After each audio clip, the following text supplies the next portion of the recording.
So today, lovely teachers, we're joined by Juliet Robinson, who is a wonderfully creative teacher from the UK. I'm so excited to have her on the show. So welcome, Juliet. First of all, can you tell us a little bit about your studio and your background? Okay, my background is as a classroom music teacher. So I trained as a secondary music teacher and I worked in secondary school for 6 years and then moved down into the intermediate sector, which I absolutely loved. So that was ages 10 to 13. So I was there for about 20 years. And then the government were paying for 100 music teachers in the country to go into primary schools to help, develop music there.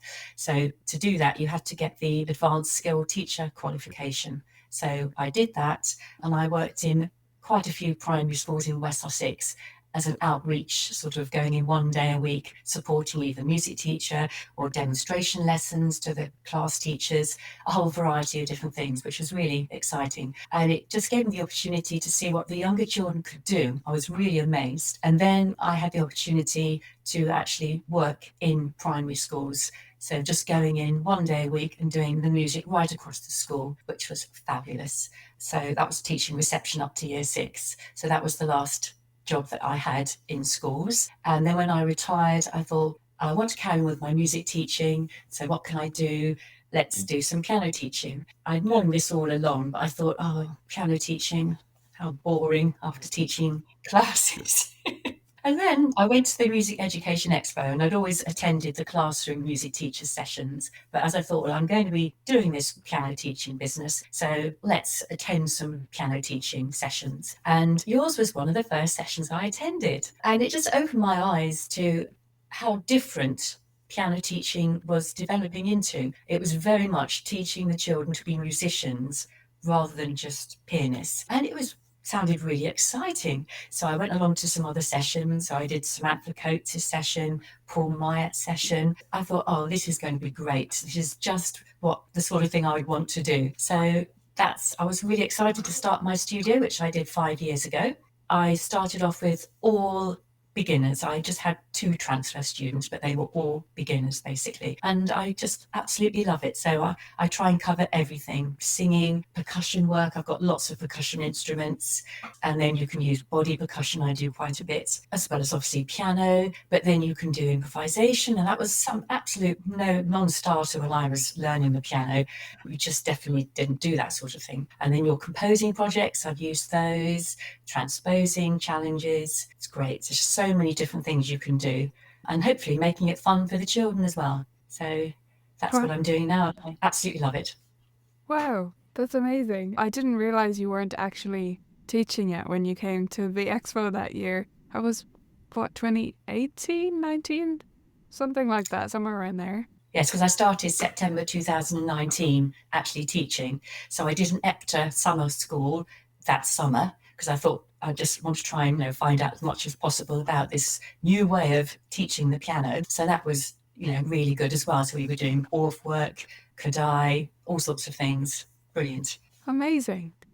Okay, so I've seen you, like examples of your teaching and videos you've shared and things like that, and I know that you use a lot of movement and singing in lessons. So can you tell us a little bit more about, give us a glimpse into what this looks like in your lessons? How do you incorporate movement? How much are the kids up off the bench versus sitting down and playing things? Yeah, well, I do teach quite a lot of boys, which is great. But, boys will be boys, and they just certainly couldn't sit on the bench for half an hour. We're constantly moving around the room doing different activities. So I do a lot of body percussion because I think if they can really feel the beat and the rhythm in their bodies, it's going to help massively when they come to actually play. I do a lot of listening to music, feeling the beat. I have little chants like, can you keep the beat with me? It's as easy as can be. And they've got to either show it in body percussion or they've got to play a percussion instrument to the beat, and then we keep changing the speed. Are you ready? Off we go, and you do it at a faster tempo. So I've got several little chants like that. YouTube is a wonderful resource. If you put in body percussion for kids, that comes up with a whole raft of different little videos of songs the children will know, and then it comes up with pictures of what part of the body to tap. So that's very good. I have a little chart that I do which I will sort of talk through. Just Mary had a little lamb are the words, so that's very simple. And we just do Mary had a little lamb, and that is stomp, stomp, clap, clap, stomp, stomp, clap. So we do that a couple of times, and then I call out either beat, rhythm, or silence. So if we do that Mary had a little lamb pattern twice, that gives us an 8-beat structure. So they can then show the beat, if I call out beat, and they just tap different parts of the body. I try and challenge them to find 8 parts of the body to tap in time to the beat. And then we go back to Mary had a little lamb, Mary had a little lamb. And then I call out rhythm, and they have to improvise a rhythm. And I say, keep it simple, just clap or tap your knees. And then I can call out silence, where they have to internalize 8 beats of silence and then come in at the right time with the pattern Mary had a little lamb. So it works like in rondo form. So that was very effective. And then you can just challenge a little bit more with a slightly complicated rhythm later on. This is a funky beat. This is a funky beat. And they do the same thing, beat, rhythm, and silence. And then I have various body percussion patterns that I've done in the past, usually putting words to it. If you put words to it, it does make it a lot easier. So I do a lot of body percussion work with them. And of course, the boys love that. And the girls enjoy it as well. But yes, it's just really getting them to feel the beat. Oh, I've used Wendy Stevens, her rhythm cuts. She's got rhythm explorations, and she's got various pieces that have been set to rhythm patterns. And the nice thing about that is there's different levels. So you have level 1, level 2, level 3, different levels of difficulty. And then if I'm introducing a piece of music, if it has a piano piece, if it has got a set rhythm to it that's a distinctive part of that piece of music, I will then put a body percussion rhythm to it. So they'll learn like the rhythm first, get that into their bodies. And then we usually put words to it. If I can fit words to it, I'll do that. And then we learn the piece. So just doing lots of different stages before they get to actually playing the piece on the piano, I find really, really helps. Fantastic. So that teachers at home can better picture your lessons, are we talking about one-on-one? Are we talking about a group?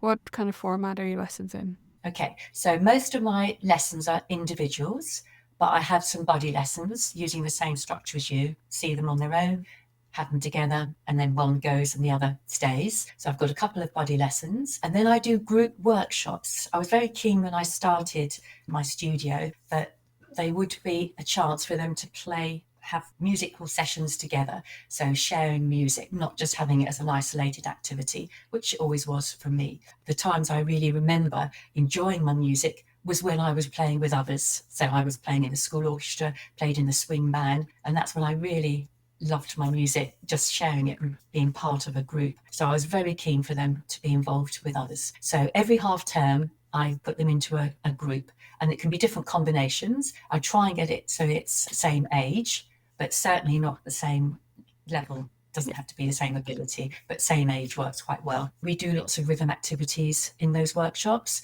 ensemble work, improvisation, composing, lots of different activities. And they enjoy it. They do enjoy coming together and making music with their friends. Awesome. My studio is massive because I teach in my room here, so I can sort of comfortably fit 4, 5 of the most children, plus me and all the instruments. Fantastic. And those group workshops, terms mean different things in different countries. So is that like every 5 weeks, 10 weeks? How often? Yeah, every 5 or 6 weeks. Our half terms are about 6 weeks, yeah. So once every 6 weeks, they experience a group workshop. Perfect. Yeah, it's great to get an insight into some of the movement you're doing. And I think when you started describing those activities, because of your classroom background, teachers might have expected you to say you were teaching a group. So that's why I just wanted to clarify that as well, that it's not all groups. At most, it's buddy lessons and a lot of solo lessons as well. So we absolutely can fit these things in when we prioritize them, right? When we want to make them part of all our lessons. Absolutely, yeah. So I was very keen. That was one of my aims. And also to get a feeling of a community. So the children got to know each other, and your challenge board, they can see the names of the children and, who's got whatever challenge. Have they beaten me to this challenge? Yeah, so definitely. And I've got that through my studio recitals as well. And parents got to know each other, which is really nice. So let's talk a little bit more about your recitals, because I think you've taken a slightly different approach to them. What kind of concerts have you done? Okay, so when I started, as I say, I had 2 transfer students, but they hadn't been learning for very long. All my other students were beginners. The thought of them sitting and doing an individual performance, I think would have freaked most of them out. And of course, most of them were like 5 or 6, 7, still very young. I thought, right, let's just have the first recital, all group items. I did piano trios.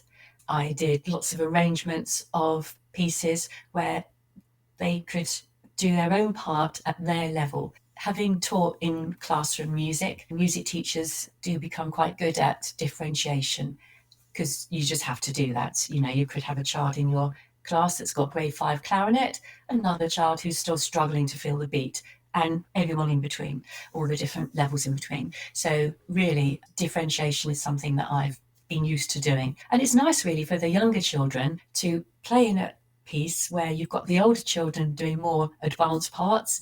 They're doing something quite simple, but they're part of the same piece and they really look up to the older children. I found that again, that was what inspired a lot of my children at school, was seeing others doing music. Oh, I want to be part of that. Definitely the younger children are inspired by playing with the older ones. Lots of group activities. So all playing together, and then I include singing as well. Because I've got a lot of percussion, we usually do rhythm pieces. I've done some African drumming. This coming recital in May, I am going to be doing a sticks and poles routine with the older children. So that's inspired by Stomp, the group Stomp, who I've seen live a couple of times, and they're absolutely fantastic. So I watched, if you look at their YouTube, Sticks and Poles, I watched that, and then that gave me some ideas for that. Lots of percussion work, singing, and I usually incorporate that into a piece of music. So I can give you an example of that in a minute. And then including improvisation and children's compositions as well. Just found a perfect hall for my recitals. It's not too big, so I didn't want to be the children to come in and find this massive hall. We've got a very nice studio in Bognor near me, where we've got a lovely little stage with a grand piano on it, another grand piano on the floor next to it. There's an upright piano at the back of the room. Then there's a practice room with a piano, which I can wheel through. They've got another digital piano I wheel through. And then we bring 2 keyboards. So we have like 7 keyboards. So all the children playing together. Wow. And the only thing is we don't practice either beforehand. We just do it on the day. And it doesn't matter if it goes wrong a bit. We obviously keep it going. But the thing is, the parents love it. I also thought, well, if I've got them doing these group items, it means the children are also involved in more than one thing. Each child for this coming recital is like doing 6 or 7 items. For them, it keeps them on their toes because they sit down and then they're back up again. Lots of different things to do. And for the parents, I think they probably enjoy seeing ensemble items rather than just individual. And I do find now the children are more up for doing individual. So I usually pop those in between group items. So it's a mixture now of individual duets, trios, and all different combinations, but quite a few whole studio items. I love that. You mentioned they don't have a dress rehearsal or anything like that. No, Will they have no. tried whatever piece they're doing, whatever ensemble piece, with like 1 or 2 other students or at a group workshop so they'll felt what it's like to play with Absolutely. someone else, right? Yes, yes. So my group workshops leading up to the recitals will be solely rehearsing the ensemble items. The sticks and poles routine is going to be interesting because we're doing one item where we're in a circle and we've got to go 1, 2, 3, 4, 5, 6, 7, 8. So we'll never practice with all 8 until we get there. Oh my gosh. Fingers crossed on that. But if it goes a bit wrong, it'll just be humorous, light-hearted. Yeah, I love that. And I love treating it, being so relaxed about it, because Oh, I think that definitely. aura then gets across to students as well. Is like, we don't take performance that seriously. Yes, we prepare. Yes, we try and do our best. But also, Yes. it goes a little bit wrong on the day. That's just what happens. That's what live performance is. Absolutely. And they love playing the distractor game beforehand as Yeah. well. That causes a lot of amusement. I say, well, this might happen because, you've got younger brothers and sisters. You could suddenly start crying or have a little fit or something, a little paddy. Yeah, they enjoy doing that preparation. Yes, they can get out of hand in a good way with that game, but it's only good fun. Yeah. how did you find this amazing hall? I mean, how fortunate are you to have that amount of Well, pianos? I know, it's amazing. Well, it's actually a little music club, a guitar centre, but they have piano lessons there as well. It's two Russian people who left Russia back in the 1950s, I think, and they set up this music school. He was a very good guitarist, she was a professional pianist. They started up this music school, and it's just flown. It's done really, really well. They have guitar orchestras. It's just absolutely perfect. And the size, the parents just fit in beautifully. There's no extra space. Yes. And we used the idea of your pom-poms as well, so the children get to shake the pom-poms instead of clapping. Yeah, it's a light-hearted affair, just to be enjoyed by everybody. And I think maybe that gives some music teachers listening another avenue to look for. Because when you don't have a recital hall nearby, when you don't have many options, it can be really stressful, as we've experienced, to try and find one. So Yes. it's just another place to check. If you have bigger music schools, you never know. They might be open to you Mm, renting out their hall. They might have halls that they don't use that often. And, they're not your competition. We're a community. We're all working towards the same thing. So it's worth yeah. reaching out, I'd say. Absolutely. And what I do is I number the pianos. So there's a number on each piano. And in the child's program, it says what number piano they have to go to. So the first recital, I just put down the number of the piano. And then I found the children who were doing the bass part sat on the high end of the piano, and the children doing the tune sat down low. So I thought, right, okay, next time I need to put in high, middle, or low. Right. Yes. So they know exactly which keyboard, and I try and mix them around so they're not on the same keyboard all the time. So they get used to playing different pianos, get the opportunity to go on the stage and then down on the floor. I've sort of got it sus now. And I use your lovely templates. Thank you very much, your recital templates. And you've added a whole load more as well. And I came to choose one for the recital, and there's a lot more to choose from. So Yeah, thank you. I've added a Comes lot next more. time. Some teachers were telling me they'd used all of them, which is great because they're getting good use. So I see. So you use more, yeah. thought I better add some more designs. Yes, I And love they that. fit as I had well. So, numbered pianos as well at my silent film festival thing, but it was yeah, just two pianos. I yeah. wasn't dealing with that many. Well, the owner of the club says, I've never seen so many keyboards in one room. Yes. But no, it's great. So I really enjoy it. How often do you do the recitals? Twice a year. Twice a year. So May time, and then the other one is either November or December. So I alternate each year with a Christmas recital. Yeah, that's like me. I alternate December and January, so I go the other way. It's very Yeah. similar. Don't want to do Christmas every single year. Absolutely. Yeah. But they just love Christmas carols, so that's fine. And loads of arrangements now. But yes, if people want to sort of have a look at what I'm doing in the studio in my recitals, I've got a business Facebook page, which is Rustington Music Studio. So I put up clips there of my recitals. Perfect.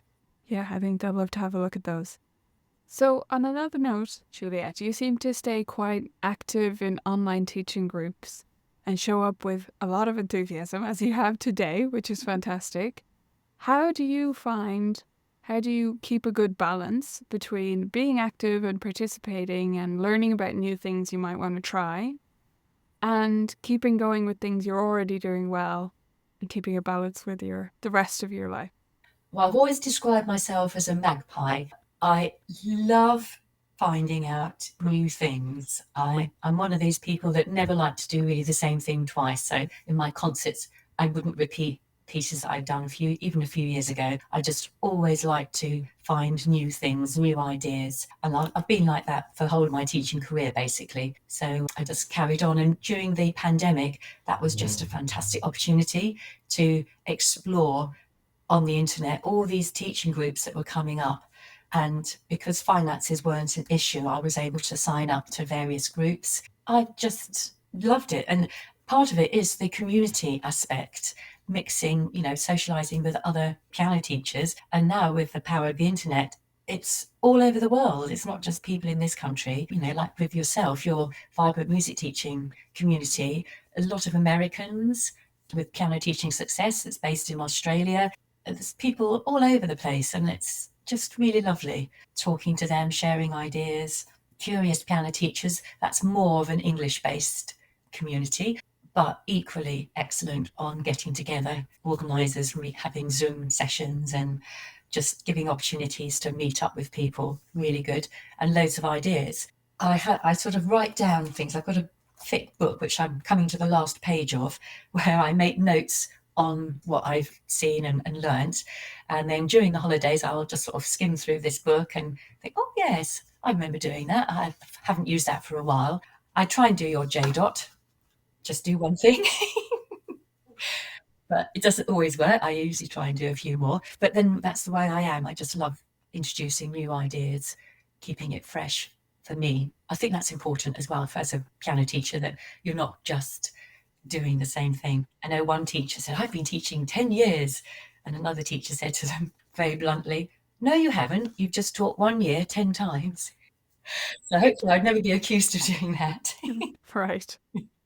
Yeah. Hopefully, that person had just done the same thing every year. Yeah, to the repeat mode in their teaching. I think there's a lot or to be learned from how you said that, Juliet, because you've been writing down these ideas in a notebook, so you have them somewhere, but you're not getting overwhelmed with them or fussing about them or trying to do them right now. You are sort of letting them go by, write them in a notebook, and then you're looking through with curiosity, just saying, oh, that might be a good idea, or letting some of them go by, flipping through, actually not really, and just picking out the Absolutely. ones. It doesn't have to be one, Yes. but the ones that you want to do next. Yeah.